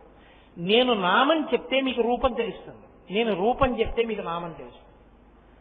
కూర్చోడానికి 4 కాళ్ళును ఇలా చేతులు పెట్టుకోవడానికి ఉంటుంది, ఏంటంటారు దాని పేరు? కుర్చీ అంటారు. నేను కుర్చీ పట్టుకురా అన్నాను అనుకోండి, ఇంట్లో ఎన్ని వస్తువులున్నా మీరు కుర్చీ అంటే ఇలా ఉంటుంది, అది పట్టుకుని వస్తారు. నామము రూపాన్ని చెప్తుంది, రూపము నామాన్ని గుర్తు చేస్తుంది. ఓ కుర్చీయా అంటారు. మేక కొట్టాలి, అది ఏమిటది కొడతారు అంటే సుత్తి అంటారు వెంటనే. అంటే నేను ప్రయోజనం చెప్తే, దాని రూపాన్ని చెప్తే మీకు నామం గుర్తొస్తుంది. నేను నామం చెప్తే సుత్తి పట్టండి అని అనుకోండి, సుత్తి ఎలా ఉంటుందో మీరు వెంటనే లోపల కనపడుతుంది. నామం ఉంటే రూపం ఉంటుంది, రూపం ఉంటే నామం ఉంటుంది. నేను ఇప్పుడు కుర్చీని, బల్లని, అప్పడాల కర్రని, అప్పడాలు ఒత్తుకునేటటువంటి ఆ పీటని అన్నిటినీ కాల్చేశాను. అన్నీ కాలిపోయాయి. ఇప్పుడు అన్నీ కాలిపోయిన తర్వాత బూడిదేగా రావాలి, కలిపేశాను. కుర్చీ పట్రా అన్నాను, మీరు తేగలరా? కుర్చీయే బూదిగా ఉంది కానీ కుర్చీ తేగలరా? బల్ల పట్రా అన్నాను. మీరు తేగలరా? కుర్చీగా ఉన్నప్పుడు అప్పడాల కర్ర కన్నా వేరుగా ఉంది. అప్పడాల కర్ర వేరు, కుర్చీ వేరు. కాలిపోతే అప్పడాల కర్రకి కుర్చీకి తేడా లేదు, రెండు బూడిదే. విశ్వమును చూసినంత కాలము నామరూపములు మాయ. విశ్వనాథుడు కనపడిన నాడు నామరూపములు లేవంతటా బంగారమే, అంతటా పరమేశ్వరుడే. ఇది కనపడడమే మహాభస్మ, జ్ఞానమిచ్చుట. ఆ జ్ఞానమిచ్చిన నాడు అంతటా పరమేశ్వరుడే కనపడతాడు. నమస్త్యాయిత ఫేన్యాయిత శకత్యాయిత ప్రవాహ్యాయిత నమ వృక్షాయిత హరికేశాయోపవీతినే పుష్టానాం పతయే నమో నమో మేఘ్యాయిత విద్యుత్యాయిత. ప్రవాహంలో, మేఘంలో, విద్యుత్తులో, ఆఖరికి దొంగలో, దుంగలో, వడ్రంగిలో, మేకులో, ఎందులో మీరు చూసినా పరమేశ్వరుడే మీకు కనపడతాడు తప్ప ఇందుగలడందులేడని సందేహము లేదు అని ప్రహ్లాదుడు చెప్తాడే. హరి సర్వోపగతుండెందెందు వెతకి చూచిన అందందే కలడు దానవగ్రని వింటే. పరమేశ్వరుడు అంతటా కనపడతాడు ఒకడికి, నామరూపాలు కనపడతాయి ఒకడికి. ఇద్దరు చూస్తున్నది ఒక వస్తువునే, ఒకడికి నామరూపాలు కనబడతాయి, ఒకడికి నామరూపాలు కనబడవు, పదార్థం కనబడుతూ ఉంటుంది లోపల ఉన్నది. అదే మాయకి బ్రహ్మముని తెలుసుకున్న వాడికి తేడా. నేను మీకు ఇంకొక ఉదాహరణ చెప్పాలంటే, ఉరే వెళ్ళి బంగారం అంతా ఉందో లేదో చూడు బీరువాలో. వీధి తలుపు నిన్న రాత్రి వేయలేదు, నేను లేకొచ్చేటప్పటికి వీధి తలుపు తెరిచింది, నేను ముందు పడుకున్నాను, మీరు టీవీ చూసి పడుకున్నారు ఏంట్రా తలుపు వేయకుండా. చూసేటప్పటికి బీరువా తాళాలు పెట్టున్నాయి, అసలు బంగారం ఉందో లేదో చూడు బీరువాలో అన్నాను. కొడుకు గబగబా వెళ్ళి ఏదో మా ఇంట్లో ఉండే బంగారం అంతా ఉంటే, బంగారం అంతా పెట్టే డబ్బా ఒకటి ఉందనుకోండి, ఆ డబ్బా చూసి ఇలా చూసి, నాన్నగారంటే ఇంట్లో బంగారం లేదు. అయ్య బాబోయ్, బంగారం ఎత్తుకుపోయాడు అనమాట దొంగాడు. 30 ఏళ్ల పాటు సంపాదించిన బంగారం రా. గుండె జారిపోయి ఇంటి యజమాని ఇల్లాలు పరుగున వచ్చి డబ్బాలో చూశారు, అక్కడే ఉంది బంగారం. నీ అసాధ్యం, కూలిపోను, గుండె అయిపోను రా, బంగారం లేదంటే ఇదిగో బంగారం అని. అన్నీ ఉన్నాయో లేదో తెల్లటి తువ్వాలేసి దాని మీద పోసి గొలుసులు, ఉంగరాలు, కంకణములు, కేయూరములు, పట్టాలు అన్నీ పెట్టాడు. కొడుకంటాడు, నాన్నగారంటే బంగారం ఉందా అని కదా మీరు అడిగారు. బంగారం ఏది? గొలుసు ఉంది, ఉంగరం ఉంది, చెవులకు పెట్టుకునే కర్ణాభరణం ఉంది, కేయూరం ఉంది, కంకణం ఉంది, బంగారం లేదుగా. తండ్రి అంటాడు, ఓరి నీ అసాధ్యం కూడా ఉన్నది బంగారమేరా. బంగారమే గొలుసుగా ఉంది, బంగారమే కంకణంగా ఉంది, బంగారమే ఉంగరంగా ఉంది, బంగారమే కర్ణాభరణంగా ఉంది. బంగారం లేకుండా ఉండవు. ఇదిగా లేకపోయినా కరిగిస్తే బంగారం ఉంటుంది. లోపల బంగారాన్ని చూస్తున్నాడు తండ్రి, నామరూపాలు చూస్తున్నాడు కొడుకు. నామరూపాలే చూసినవాడు నేను నాదులతో ఉన్నవాడు, లోపల బంగారాన్ని చూస్తున్నవాడు జ్ఞానముతో భస్మ అనుగ్రహమును పొందినవాడు. ఇది జ్ఞానాగ్ని, పరమేశ్వరుడి 3వ కన్ను అన్న మాటకు అర్థం అది. అందుకని చితారజ పుంజ విచర్చితాయ అంటే ఆయన శవభస్మ అలదుకుంటాడు అంటే అదేదో అమంగళం, అదేదో అపవిత్రం, ఆయన అలా రాసుకుంటాడు అనుకోక్కర్లేదు. చితి మీద శవభస్మ ఎవరో కాదు, మందే కదూ. కాబట్టి ఆయన మనకి నేర్పుతున్నాడు, నువ్వు ఈ జ్ఞాన దృష్టితో చూడడం రానంత కాలం, నేను నాదులతో అనుబంధాన్ని పెట్టుకుని బతికేసినంత కాలం మళ్లీ పుట్టడం మళ్లీ చావడమే. పునరపి జననం పునరపి మరణం పునరపి జననీ జఠరే శయనం ఇహ సంసారే బహుదుస్తారే కృపయాపారే మహిమురారే అంటారు మొహముద్గరంలో. కాబట్టి నీవు భక్తి కోణంలో సాధన మొదలు పెడితే, భక్తితో కూడిన కర్మాచరణము వలన ప్రీతి చెందిన పరమేశ్వరుడు వైరాగ్యమిచ్చి తదనంతరము జ్ఞానమిస్తే, అంతటా నీకు గొలుసులు, ఉంగరములు, కేయూరములు, కంకణములు, కర్ణాభరణములు కనపడకుండా బంగారము కనబడినట్టు, అంతటా నామరూపములు కనపడకుండా సభాభ్య సభాపతిభ్యశ్చవో నమో నమో అని అంతటా ఉన్నది ఒక్క పరమేశ్వరుడే అని నీకు జ్ఞానమునందు గోచరమవుతుంది. అలా నీవు గోచరమైన నాడు, నీకు బ్రహ్మము దర్శనమైన నాడు, బ్రహ్మమును తెలుసుకున్న నాడు నీవే బ్రహ్మమైనావు. బ్రహ్మవిత్ బ్రహ్మైవ భవతి. అది మోక్షానుభవము, అద్వైతానుభూతి. అనుభవమునకు అందింది బ్రహ్మమని. అదిగో ఆ స్థితిని పొందు సుమా అని చెప్పడం ఆయన భస్మ అలదుకోవడం. ఆ భస్మ మనం పెట్టుకుంటే భగవంతుణ్ణి స్మరణకి మనకి తెస్తుంది. కాబట్టి చితారజ పుంజ విచర్చితాయ నమశివాయైత నమశివాయ. మహానుభావుడు అక్కడతో ఊరుకున్నాడా? చితారజ పుంజ విచర్చితాయ కృతస్మరాయైత వికృతస్మరాయ. మళ్ళీ శంకర భగవత్పాదులు ఇంకొక విషయాన్ని ప్రస్తావిస్తున్నారు. ఇప్పుడు మీరు ఒకటి ఆలోచించాలి. బాహ్యమునందు గొప్పగా సువాసనలతో వాటితో తిరిగే తల్లి ఆవిడ. మహాజ్ఞానం ఇవ్వగలిగినటువంటి వాడు ఆయన. గృహస్థు ఎప్పుడూ రెండూ కోరుకోవాలి. బాగా జ్ఞాపకం పెట్టుకోవాలి. ఏ గృహస్థు కూడా ఇంట్లో నాకేమీ అక్కర్లేదని బ్రతకడాన్ని శాస్త్రం అంగీకరించదు. దాన్ని మిడిమిడి జ్ఞానం అంటారు. బాగా కావనికుండా గృహస్థులాగే బ్రతకాలి. ఎన్ని విషయాలు తెలిసి ఉండనివ్వండి, పూజ చేసేటప్పుడు ధర్మార్థ కామమోక్ష చతుర్విధ పురుషార్థ ఫల సిద్ధ్యర్థం పుత్రపౌత్రాభివృద్ధ్యర్థం అని చెప్పాలి. నీకు ఆ జ్ఞానము బాగా నిలబడింది. పుత్రం పౌత్రం సమాసాద్య, మనవణ్ణి కూడా చూసిన తరువాత వానప్రస్థ ఆశ్రమేవసేత్, అప్పుడు వానప్రస్థానికి వెళ్ళాలి. అప్పుడు కూడా నువ్వు ఇంకా జ్ఞానంతో కలిసి ఉండలేననుకుంటే భార్యని కొడుకుకు అప్పచెప్పి సన్యాసం పుచ్చుకోమని చెప్పారు వ్యాస భగవానుడు. కాబట్టి గృహస్థులా బ్రతకాలి. గృహస్థులా బ్రతకాలంటే రెండు నడుస్తూ ఉండాలి ఎప్పుడు. బాహ్యమునందు ఐశ్వర్య సమృద్ధి, చక్కగా ఇంట్లో అన్నీ ఉండాలి. చక్కగా వేదం అనుభవించినటువంటి భోగములు ఏమున్నాయో వాటిని అనుభవించాలి. చక్కగా మనవల్ని చూడాలి, మనవరాళ్ళని చూడాలి, చక్కగా వాళ్ళకి బహుమతులు కొనివ్వాలి. ఆంతరమునందు జ్ఞానము పెరుగుతూ ఉండాలి. ఇవన్నీ పరమేశ్వరుడిచ్చిన అనుబంధాలు. ఆ మనవడు ఎవరో నాకు తెలుసా? నాకు తెలియదు. వాడు నాకు ఏదో ఇంకో ఏడాదిన్నర తర్వాత ఎప్పుడో నాకు మనవడు వచ్చాడు అనుకోండి, వాడిని చూసి చూడగానే నేను నా మనవడంట. వాడిని ఎత్తుకుని వాడి బోచి నవ్వులు చూసి మురిసిపోతాను. తెల్లవారుజాము లేచి సంధ్యావందనానికి ఎడుతుంటే వాడు గోడ మీద చిన్న దీపాన్ని చూసి కాళ్ళు చేతులు ఎత్తి ఆడుకుంటూ వాళ్ళ అమ్మ డొక్కలో పడుకుని ఉంటే నా కూతురు నిద్రపోతోంది అనుకోండి, నేను ఆ పసిపిల్లవాడిని చూసుకుని మురిసిపోతాను. నా మనవడని. వాడు 2 మాటలు తుమ్మితే బెంగెట్టుకుంటాను. ఎక్కడి నుంచి వచ్చాడు వాడు? నాకు 53 ఏళ్ళు వచ్చే వరకు వాడు ఎవరో తెలియదే. 53వ ఏట వచ్చిన వాడితో నాకు అంత అనుబంధం. వాడు నాతో మాట్లాడా? నాకేమైనా ఓ పండిచ్చాడా, ఓ కాయ ఇచ్చాడా, ఓ పంచిచ్చాడా? ఎక్కడిది అనుబంధం? ఎక్కడి నుంచి వచ్చాడు వాడు? పరమేశ్వరా, చూసుకుని మురిసిపోరా అని నాకు ఆయుద్ధాయం ఇచ్చి నాకు మనవణ్ణి ఇచ్చావా? తండ్రి నీకు నమస్కారం అని నువ్వు అనగలిగితే నీకు మనవడు బంధనం కాదు. వీడు నా మనవడు, ఇంకా సంపాదించి నేను పట్టుకొచ్చి వీడికి కూడా ఇచ్చేస్తుండాలనుకుంటేనే పాడైపోతాం. కాబట్టి బాహ్యమునందు అభివృద్ధి, ఆంతరమునందు జ్ఞానాభివృద్ధి రెండూ పెరగాలి. అందుకే అమ్మవారిలాగా లక్ష్మీ కటాక్షం కనపడుతుండాలి, ఇంట్లో వృద్ధి ఉండాలి. అటు అయ్యవారిలా లోపల జ్ఞానం అభివృద్ధి చెందుతూ ఉండాలి.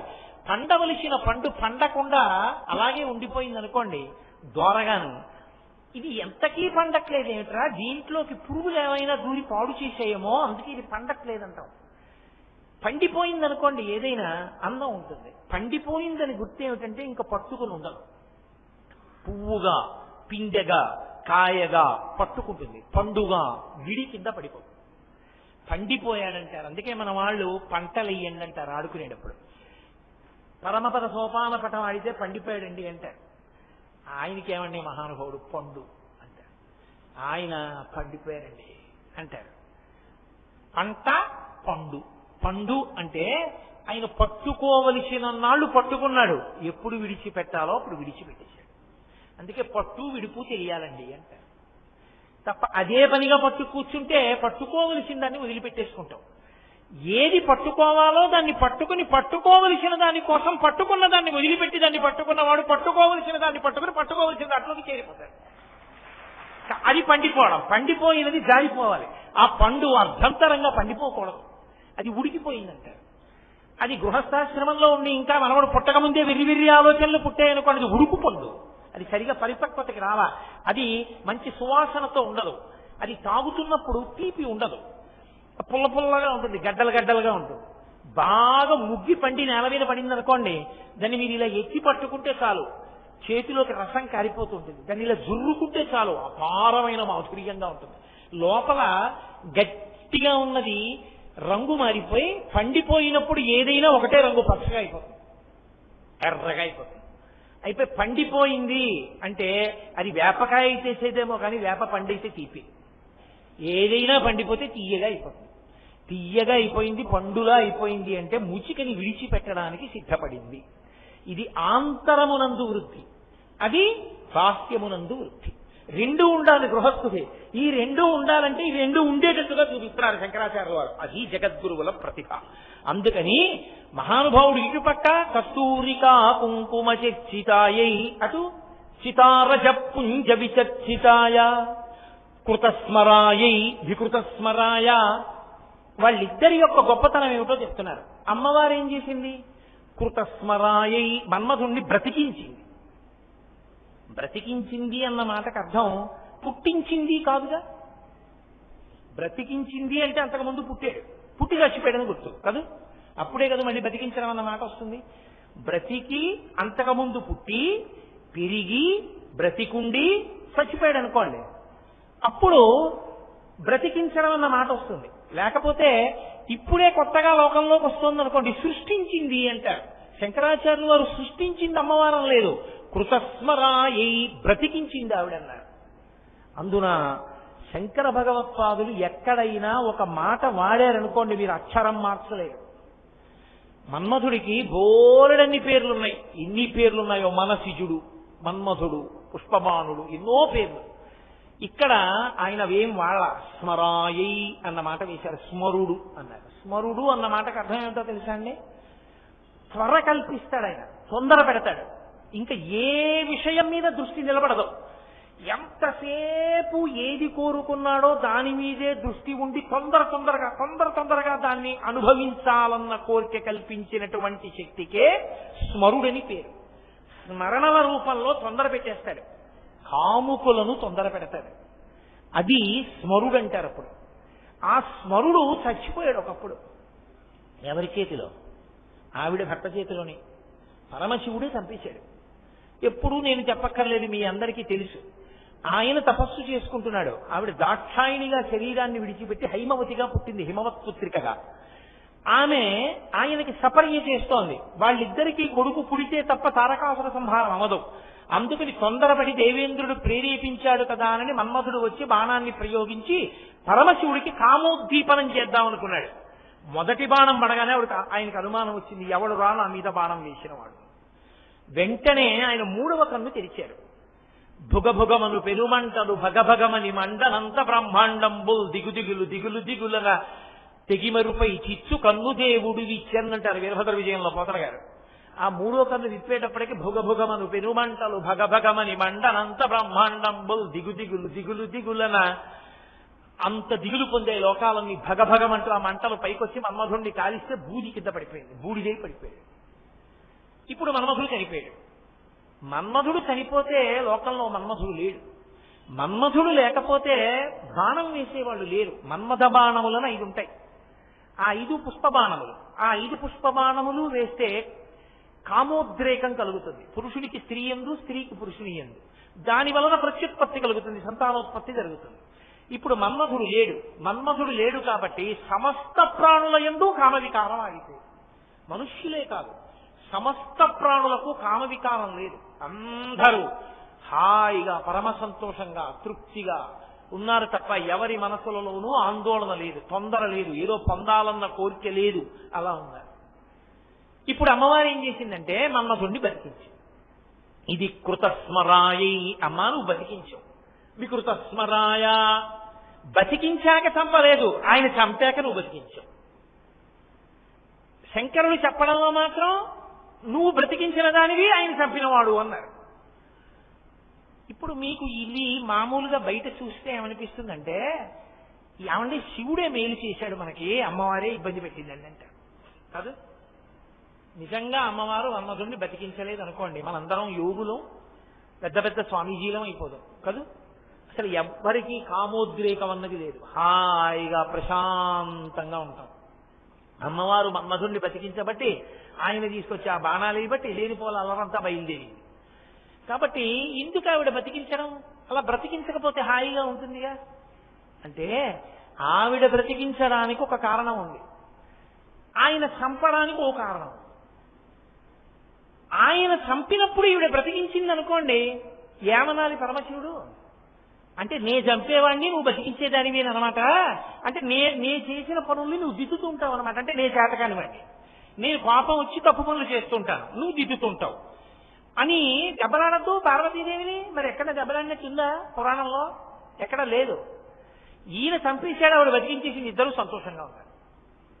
అదేంటి అలా ఎలా జరుగుతుంది?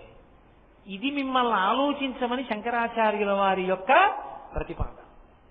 అది నువ్వు ఆలోచిస్తే వాళ్ళిద్దరి దాంపత్యంలో ఎంత అవగాహన ఉందో నీకు అర్థమవుతుంది. అర్థమైతే ప్రతిదానికి అంటే మీరు తప్పు చేస్తే నేను చెప్పకూడదా అంటాం, నేను చెప్పిన దాన్ని దిద్దగలిగించారువా అని ఆయన అండం ఉండవు. ఎక్కడ ఏది వంచిందో అది స్వీకరించి ఒప్పుకొని సంతోషంగా బ్రతకగలిగినటువంటి వ్యవస్థ ఏర్పడుతుంది.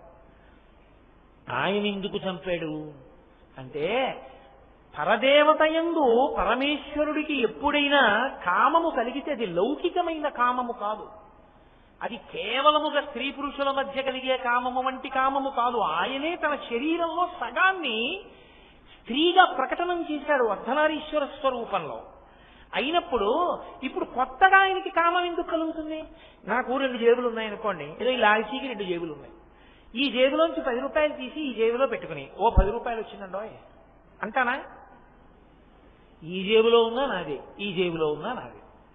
ఆయన శరీరంలో సగమే అమ్మవారైంది. అయినప్పుడు కొత్తగా కామం ఎందుకు వస్తుంది ఆయనకి? ఆయనకేం రాదు. కానీ ఆయనే ఆకర్షణ పెంపొందించుకున్నాడు, ఆయనే కోరికని పొందాడు. ఏమని? నువ్వు తల్లివవు, నేను తండ్రిని అవుతాను. మనలా లోకంలో స్త్రీలు పురుషులు ఉద్భవిస్తారు, వారు ఒకరితో ఒకరు కలిసి తల్లిదండ్రులు అవుతారు. వారికి ఆకర్షణ ఉంటుంది. ఆకర్షణ ఎందుకు అంటే ఆకర్షణ వలన కలిగిన కలయికనందు సుఖము సంతోషము ఆనందము ఉంటాయి. సృష్టి శోకంతో జరగకూడదు, ఆనందంతో జరగాలి. అందుకని ఆకర్షణ లోకానికి ఏర్పాటు చేస్తున్నానన్నాడు. ఇప్పుడు ఆయనకి ఆకర్షణ మన కొరకు, అంతేగాని ఆయనకేం అందులో సుఖము తృప్తి ఇటువంటి మాటల కోసం ఆయన అమ్మవారి వంక ఆకర్షితుడు కాడు. అటువంటి స్వామిని అమ్మవారి పట్ల ఆకర్షితుడయ్యేటట్టు చెయ్యగలవని బాణం వేయడం మన్మధుడు తన హద్దు దాటడం కాదా? పరమశివుడు సృష్టి ప్రారంభించి బ్రహ్మగారిని సృష్టించిన తరువాత వచ్చినటువంటి సృష్టిలో శ్రీ మహావిష్ణువు యొక్క కుమారుడిగా వచ్చిన వాడు మన్మధుడు. ఈ మన్మధుడు సృష్టికి మొదట ఉన్న ఆది దంపతులైన పార్వతీ పరమేశ్వరుల యందు కామం పుట్టేటట్టుగా బాణం వేయగలడా? ఎంత అపచారం చేశాడు! హద్దు మీరి ప్రవర్తించిన ప్రవర్తనకి పరమశివుడు కాల్చేశాడు. ఇప్పుడు శిక్ష అయిపోయింది. కానీ ఇప్పుడు ఈ శిక్షల్లో ఏమైంది? మన్మధుడితో పోలేదు. ఈ శిక్ష లోకానికి అంతటికీ పడిపోయింది. ఎందుకు పడిపోయింది అంటే జీవులకు శరీరం ఉంటే తప్ప పాపపుణ్యములను అనుభవించడానికి అవకాశం ఉండదు. జీవుడున్నాడు, వాడు చేసుకున్న పాపము అయిపోవాలి, పుణ్యము అయిపోవాలి. ఎలా అయిపోతుంది? వాడు అనుభవించేస్తే అయిపోతుంది. అనుభవించేయాలంటే ఏముండాలి? శరీరం ఉండాలి. నేను చేసిన పాపం ఏదో ఉందనుకోండి, ఆ పాపం నా ఒంట్లో ఏదో అనారోగ్యంగానో లేకపోతే ఏదో కాలు నొప్పో చెయ్యి నొప్పో వేలు నొప్పో తలనొప్పో ఏదో ఒకటి వస్తుంది. వస్తే తలబద్దలైపోతుందని 1 గంట సేపు బాధపడ్డాను అనుకోండి, ఎవరినో బాధ పెట్టి తల బాదుకునేటట్టు చేసినటువంటి పాపము 1 గంట సేపు అనుభవించిన తలనొప్పి రూపంలో పోయింది. తలకాయ ఎప్పుడు ఉంటుంది? శరీరం ఉంటేను. శరీరం లేకపోతే తలనొప్పి ఎక్కడి నుంచి వస్తుంది? తలనొప్పి రాకపోతే పాపం ఎలా పోతుంది? ఇది ఉంటే కదా పుణ్యం చేయడం, ఇది ఉంటే కదా ఓ దానం చేయడం ధర్మం చేయడం. ఇది లేకపోతే పుణ్యం ఎలా సంపాదించుకుని జీవుడు ఉద్ధరణ పొందుతాడు? కాబట్టి శరీరం ఏర్పడితే పాపపుణ్యములను అనుభవించవచ్చు, అంటే పుణ్యాన్ని అనుభవించేయచ్చు, కొత్త పుణ్యాన్ని చేసుకోవచ్చు, జ్ఞానమును పొందవచ్చు. అసలు శరీరం లేకపోతే పితృరుణం తీరదు, అలాగే దేవరుణం తీరదు, ఋషి రుణం తీరదు, ఏవీ తీరవు. మరి శరీరములు రావాలంటే స్త్రీ పురుషుల మధ్య ఆకర్షణ ఉండి ప్రత్యుత్పత్తి జరగాలి. ప్రత్యుత్పత్తి జరగాలంటే మన్మధుడు ఉండాలి. మన్మధుడు లేకపోతే జీవులు తరించరు. అందుకని అమ్మవారు బ్రతికించింది. తాను శిక్ష వేసింది మన్మధుడు హద్దు మీరినంత వరకే, లోకం కోసం కాదు. అందుకని హరనేత్రగ్నితం దగ్ధకామ సంజీవనౌషధి ఆవిడ బతికించింది. ఆవిడ ఎందుకు బతికించిందో ఆయన అర్థం చేసుకున్నాడు. నేను జీవుల్ని బాధించడానికి కాదు కాల్చింది, జీవులు శరీరాన్ని పొంది తరించాలి, అందుకు బతికించింది అమ్మవారు. ఆయన సంతోషించాడు. ఆయన కాల్చాడు. మీరు ఎందుకు కాల్చేశారండి తొందరపడిన ఆవిడ అనలేదు. ఆయన తప్పు చేశాడు, కాల్చాడు పరమేశ్వర అమ్మవారంది. అమ్మవారు పరమేశ్వరుడు చేసిన పనిని అర్థం చేస్తుంది, పరమశివుడు పార్వతీదేవి చేసిన పనిని అర్థం చేసుకున్నాడు. కృతస్మరాయ కాల్చేశాడు కాబట్టి మన్మధుడి పాపం అక్కడతో పోయింది. లేకపోతే పరమశివుడి మీద పుష్పబాణం వేసిన పాపం ఎంత కట్టి కుడిపేస్తుంది మన్మధుడిని. కాలిపోయాడు కాబట్టి దరిద్రం వదిలిపోయింది అక్కడతో. కాబట్టి తర్వాత శరీరం లేకపోయినా భార్యకి కనపడేవాడు, లోకంలో తిరిగేవాడు. తరువాతి కాలంలో ప్రద్యుమ్నుడిగా మళ్ళీ లోకంలో జన్మించాడు రతీదేవికి భర్తగా. కాబట్టి ఆ పాపం అక్కడితో పోవాలంటే పరమశివుని యొక్క 3వ కంటి మంట చేత కాలిపోవాలి. ఆ కాల్చేయడంలో కూడా కారుణ్యం ఉంది పరమశివుడిలో. అరే నేను ఇలా కాల్చేస్తే వీడి పాపం ఇక్కడతో పోతుంది, లేకపోతే వీడు ఎన్ని కోట్ల జన్మలు హీనోపాధుల్లోకి పోవాలో కాల్చి తరింపచేశాడు. జీవులను మళ్ళీ ఉద్ధరించడానికి బ్రతికించి కాపాడింది పరదేవత. కాబట్టి అమ్మవారు మన్మధుణ్ణి బ్రతికించినా కారుణ్యమే, మన్మధుణ్ణి పరమశివుడు కాల్చేసినా కారుణ్యమే. ఈవిడ బ్రతికించినా దాని కారణాన్ని శివుడు తెలుసుకుంటాడు. శివుడు చంపినా పార్వతీదేవికి అర్థమవుతుంది తప్ప వాళ్ళిద్దరూ నువ్వు చంపేవాడివి నేను బతికిస్తాను, లేదా నువ్వు బతికించేదానివి నేను చంపేవాడినా అని ఇద్దరు వాదులాడుకోవడం అనేటటువంటిది మీకు కనపడదు. దాంపత్యమునందు గొప్ప విషయమేమి, ఆయన గురించి ఆవిడకి తెలిసి ఉండాలి, ఆవిడ మనసు ఆయనకి తెలిసి ఉండాలి. ఏమే మీ నాన్న 5ంటికి కాఫీ తాగితే ఇక మళ్ళీ ఏమీ తాగరు, కాబట్టి 4ంటికి కాఫీ ఇచ్చే ఇంట్లో ఉన్నారు కాబట్టి 4ంటికి కాఫీ ఇచ్చేస్తే ఆయన 5 గంటల ఉపన్యాసానికి కాసిన పాలు తాగి బయలుదేరతారు. 5ంటికి కానీ ఆఫీస్ నుంచి వచ్చినప్పుడు అలవాట్లాగా ఇచ్చావో ఆయన ఇంకేం తాగరు, కాఫీ ఒకటే తాగెడతారు అని ఆఫీస్ నుంచి భార్య ఫోన్ చేసి కూతురికి చెప్పింది అనుకోండి. ఇప్పుడు ఈయన మనసు ఈయన దగ్గర ఉందా ఆవిడ దగ్గర ఉందా నాకు చెప్పండి. ఈయన 5 గంటలకి కాఫీ తాగితే ఇక మళ్ళీ ఏమీ తాగకుండా ఉపన్యాసాలకు వెళ్ళిపోతాడు, అందుకని 4ంటికి ఇచ్చేస్తే గంట తర్వాత కాసిన పాలు తాగుతాడని గుర్తు పెట్టుకుని ఆఫీస్లో ఉన్నావిడ ఫోన్ చేసి ఈయనకి కాఫీ ఇప్పించింది ఇంట్లో ఉన్నాయి. ఇప్పుడు ఈయన అవసరాన్ని, ఈయన మనసుని, ఈయన ధోరణి ఆవిడ దగ్గర ఉంది. ఆవిడ 4 గంటలకి కాఫీ పంపించమంటే కూతురు 4ంటికి కాఫీ పట్టుకొచ్చి ఇచ్చింది. అప్పుడే ఎందుకే అన్నాడు. మళ్ళీ 5 అయితే మీరు తాగరు కదా, అమ్మ ఇప్పుడు ఇచ్చేస్తే 5ంటికి పాలు తాగుతారని అవునేవు అని తాగాడు. అంటే తన మనసు ఆమె గుర్తించిందని తాగాడు, అంతేకాని అజ్జపడే తాగలేదే అని అనలేదు. మీరు బాగా పట్టుకోండి, నేను ఒక లౌకికమైన ఉదాహరణ చెప్పాను కానీ అసలు నిజంగా మనసులు కలవడమే దాంపత్యము. అది లేనినాడది ఉమ్ముతడితో గాలిపటానికి అంటించిన తోకలా ఉంటుంది, పిల్లలు అంటిస్తారే ఊడిపోతుంది, అది అలా ఉంటాయి ఆ దాంపత్యాలు. ఈవిడ మనసు ఆయనకి తెలియాలి, ఆవిడ మనసు ఆయనకి తెలియాలి. తెలిసిన నాడు ఆవిడ బలహీనతని ఆయన కప్పిపుచ్చుతాడు, ఆయన బలహీనతని ఆవిడ కప్పిపుచ్చుతుంది.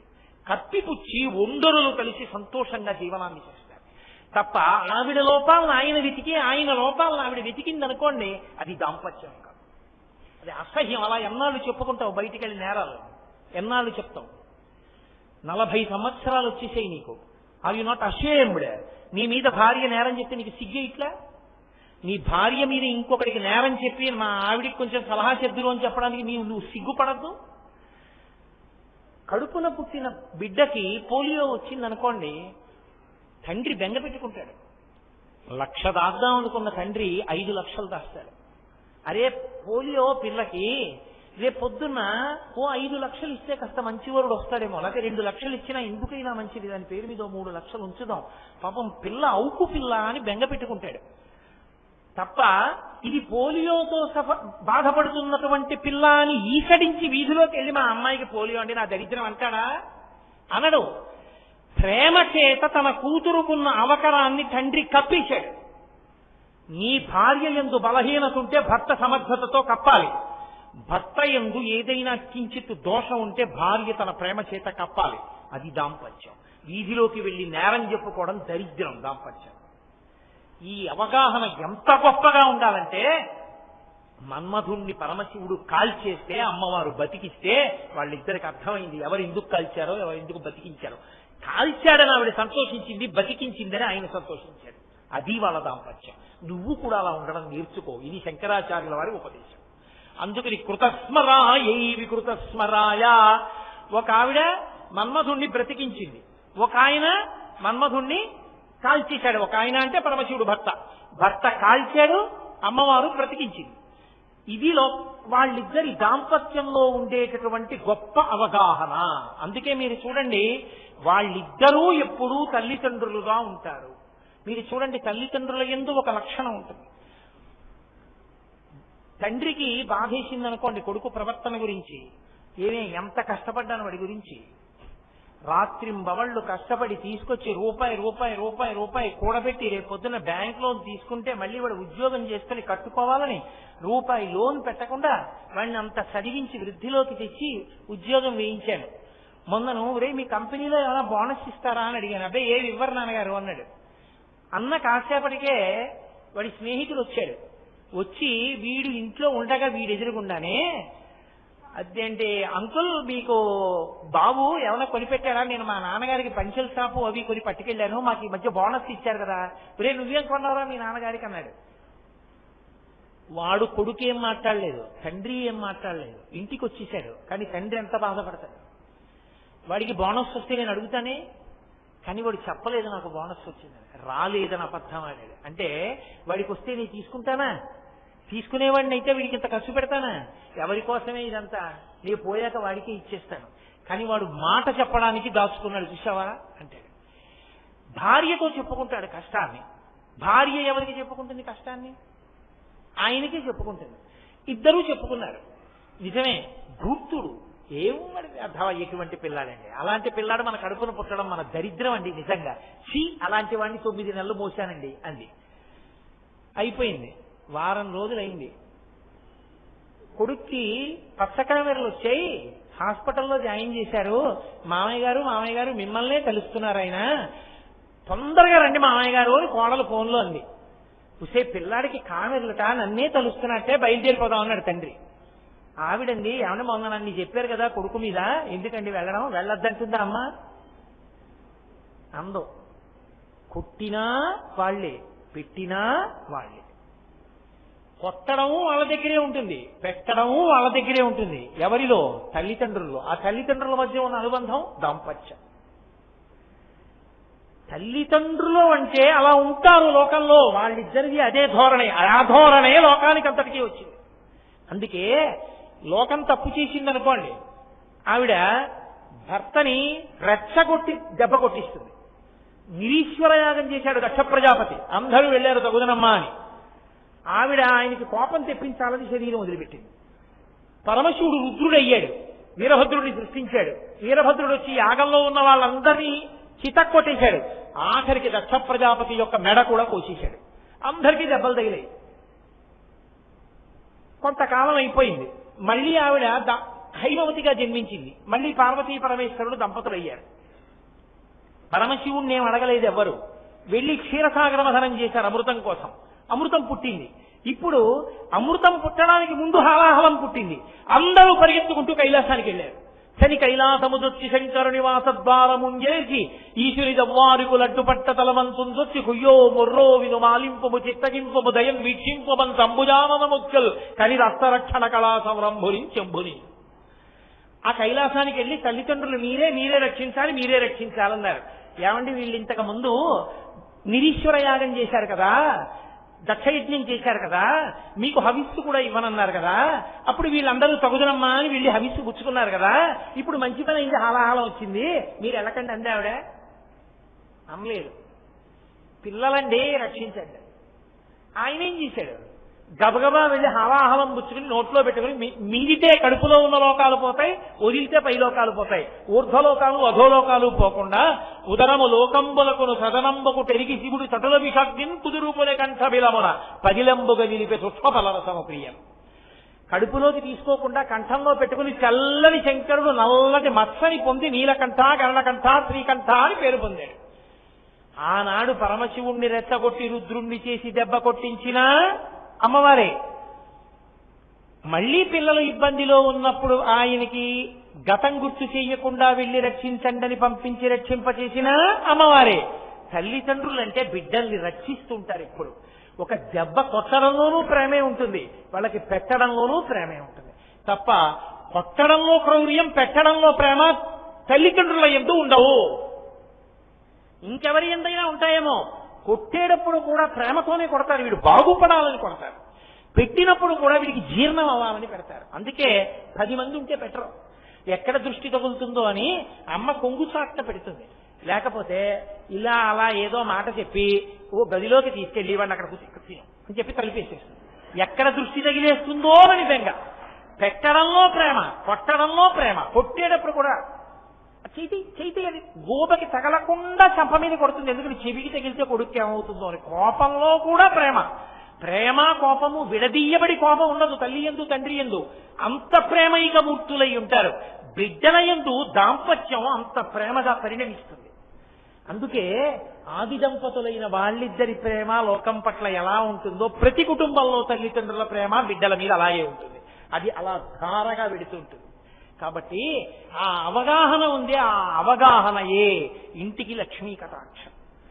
లక్ష్మి ఏ ఇంట ఉంటుంది అంటే అస్తమానం కీచులాడుకునేటటువంటి భార్యాభర్తలున్న చోట ఉండను అని చెప్పింది ఆవిడ. నేను ఉండను అక్కడని చెప్పింది. ఎక్కడ భార్యాభర్తలు కీచులాడుకోకుండా ఒక కను సౌజ్ఞతో ఒక్క మాటతో ఇద్దరూ అర్థం చేసుకుని జీవితాన్ని నడుపుతారో అటువంటి వారింటే లక్ష్మి ఉంటుంది. మా రామకృష్ణారావు గారు భార్యతో మాట్లాడడం ఇన్ని సంవత్సరాల్లో నేను తక్కువ చూశాను. ఓసారి ఇలా అంటాడు, లేకపోతే ఇలా అంటాడు, అంతే. ఆవిడ చేసుకెళ్ళిపోతుంది. అది దాంపత్యం. ఒక కనుసౌజ్ఞ చాలు, చక్కగా అంత ప్రేమగా ఇద్దరు అలా కాలం గడిపేస్తారు. అదిగో అటువంటి దాంపత్యము అందరికీ శ్రీరామరక్ష, అందరికీ సంతోషం, లక్ష్మీ స్థానం అవుతుంది. కాబట్టి కృతస్మరాయై వికృతస్మరాయ నమశివాయై చ నమశివాయ. అమ్మయ్య ఎలాగో రెండో శ్లోకం పూర్తి చేశా. ఎందుకంటే అది చెప్తూ ఉంటే అలా వెళ్ళిపోతుంది. వచ్చిన బాధ 3 రోజులు అయిపోయింది, 2 శ్లోకాలు. సరే, ఇంకా మిగిలిన శ్లోకాలని తప్పకుండా పూర్తి చేస్తాను. రేపటి రోజు సాయంకాలం మళ్ళీ 6:30 కలుసుకుని చెప్పుకుందాం.